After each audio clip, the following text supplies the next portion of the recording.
accepte de répondre aux sollicitations du sommet mondial pour un Iran libre.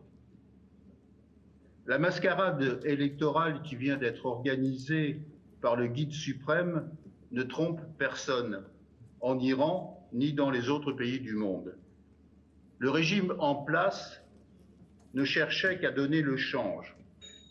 La désignation comme président de l'ultra-Raïsi, dont les mains sont pleines de sang iranien, et la nomination comme ministre de la Justice d'un autre bourreau ne doivent rien au suffrage d'un peuple qui, en dépit des pressions exercées par le pouvoir, s'est largement refusé de participer à un scrutin dont les résultats étaient connus à l'avance. Aujourd'hui, plus qu'hier, le régime à bout de souffle se débat au milieu de difficultés inextricables causées par une gestion dont seul il porte la responsabilité, puisqu'il n'existe pas en Iran de contre-pouvoir. Les citoyens ne lâcheront pas prise tant que subsisteront en plein XXIe siècle une idéologie aussi archaïque et des pratiques politiques d'une cruauté toute médiévale. Ils ne sont pas les seuls dans ce combat pour la liberté et le renouveau de leur pays.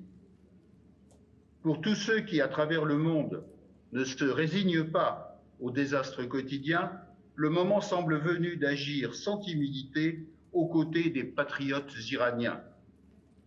Depuis plus de 40 ans, la monarchie des mollahs n'a pu maintenir sa domination que par la violence et le massacre répété de centaines de milliers d'Iraniennes et d'Iraniens, mais les citoyens persistent à manifester contre la dictature avec courage et dignité, eux qui comptent dans chaque famille la fierté de leurs martyrs. Rien ne doit être écarté qui puisse contribuer à la chute prochaine des oppresseurs. Il est temps d'apporter un soutien concret à la résistance du peuple iranien en multipliant des mesures et des initiatives proactives et nouvelles dans deux perspectives à mes yeux particulièrement opportunes et urgentes aujourd'hui. Tout d'abord, mettre un terme et résorber les interventions armées et stipendiées par les mollahs dans les pays de la région qui, comme la Syrie, l'Irak et le Liban, ont le droit imprescriptible d'assurer leur propre sécurité et de récupérer leur souveraineté entière. Des consultations sur ce sujet devraient être engagées sans retard sous le regard des institutions internationales.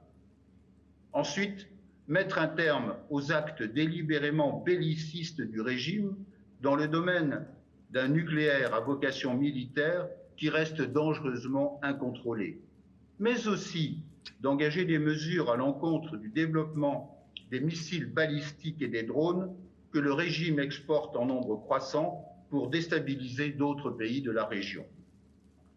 S'agissant de l'avenir prochain, le moment semble opportun pour les Iraniens, qu'ils soient en exil ou qu'ils soient en Iran, de montrer leur force en se réunissant dans un gouvernement provisoire de la République, avec pour double but de préparer leur patrie aux changements inéluctables et de constituer une représentation légitime aux yeux de l'opinion et des institutions internationales.